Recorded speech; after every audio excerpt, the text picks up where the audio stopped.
यह कहानी है दो बच्चों की जो एक गांव में रहते थे। बड़ा बच्चा 10 साल का था और छोटा 7 साल का।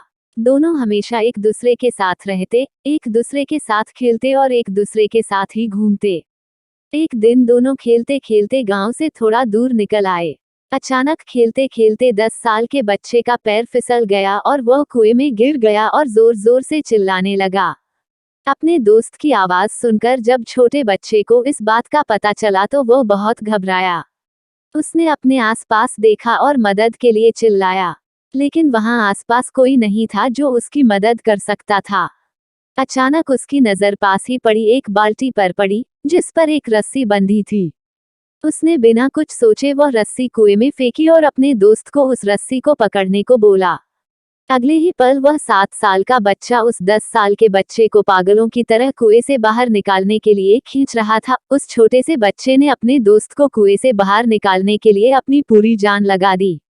आखिरकार वह बच्चा अपने दोस्त को बचाने में कामयाब हुआ और उसने अपने दोस्त को कुएं से बाहर निकाल लिया। लेकिन उन्हें असली डर तो इस बात का था कि जब वो गांव जाएंगे तो उन्हें बहुत मार पड़ने वाली है। खैर, दोनों डरते डरते गांव पहुंचे और उन्होंने गांव वालों को खेलते खेलते कुएं में गिरने और रस्सी के सहारे छोटे बच्चे द्वारा बड़े बच्चे को बाहर निकालने वाली पूरी बात बता दी। लेकिन गांव वालों ने उनकी बात पर विश्वास नहीं किया और हंसने लगे कि आखिर एक 7 साल का बच्चा एक 10 साल के बच्चे को रस्सी के सहारे कुएं से बाहर कैसे निकाल सकता है। लेकिन वहां मौजूद एक बुजुर्ग ने उन बच्चों की बातों का भरोसा कर लिया। उन्हें सब करीम चाचा कहते थे। करीम चाचा गांव के सबसे समझदार बुजुर्गों में से एक थे। गांव वालों को जब करीम चाचा के बच्चों की बात पर विश्वास करने की बात पता चली तो सब इकट्ठे होकर करीम चाचा के पास पहुंचे और बोले, चाचा, हमें तो बच्चों की बात पर यकीन नहीं हो रहा है, आप ही बता दो कि ऐसा कैसे हो सकता है।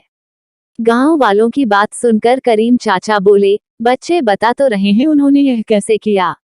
बच्चे ने कुएं में रस्सी फेंकी और दूसरे बच्चे को ऊपर खींच लिया। गांव वालों को कुछ समझ नहीं आ रहा था। कुछ देर बाद करीम चाचा मुस्कुराए और बोले, सवाल ये नहीं है कि बच्चे ने यह कैसे किया, सवाल यह है कि वह यह कैसे कर पाया। और इसका सिर्फ एक जवाब है कि जिस वक्त वो बच्चा यह कर रहा था उस वक्त उसको वहां यह बताने वाला कोई नहीं था कि तू यह नहीं कर सकता।